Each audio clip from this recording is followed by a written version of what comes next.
જૂનાગઢમાં car તણાવવાના CCTV સામે આવ્યા છે। ભારતીય આશ્રમ પાસે એક કાર તણાઈ ગઈ હતી।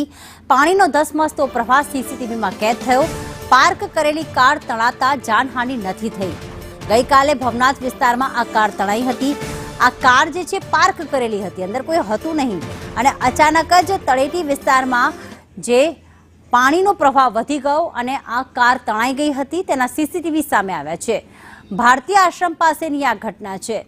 કેતન અમારી સાથે જોડાઈ ગયા છે। કેતન, પાણીનો વહેણ એટલો બધો હતો કે આખી કાર તણાઈ ગઈ હતી, પાર્ક કરેલી હતી। સીસીટીવી જ્યારે સામે આવ્યા છે ત્યારે કયા વિસ્તારના સીસીટીવી છે, કોની કાર હતી, હાલમાં શું વિગતો? ચોક્કસ છે। ગઈકાલે ગિરનાર ઉપર ધોધમાર 6 ઇંચ કરતા પણ વધુ વરસાદ વરસી ચૂક્યો હતો ત્યારે ભવનાથ પરિસ્થિતિ ખૂબ જ કપરી બની હતી અને ભવનાથ વિસ્તાર જાણે કે જળબંબાકાર બની ગયું હતું। ત્યારે ધસમસતો પ્રવાહ જે છે તે ત્યાં ફરવા આવેલા જે યાત્રિકો હતા તેમની આ કાર હતી।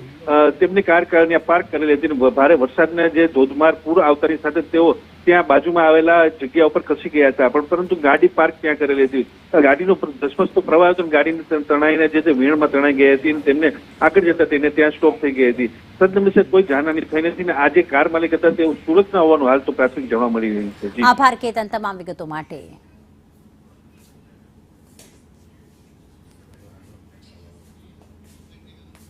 તો ખાસ આ જૂનાગઢના ભવનાથના દ્રશ્યો છે કે જ્યાં ગિરનાર ઉપર ગઈકાલે 6 ઇંચ કરતાં પણ વધુ વરસાદ વરસ્યો અને પાણીનો વહેણ એટલો હતો કે ભવનાથ નજીક જે પાર્ક કરેલી કાર હતી તે પણ પાણીની સાથે તણાઈ ગઈ હતી।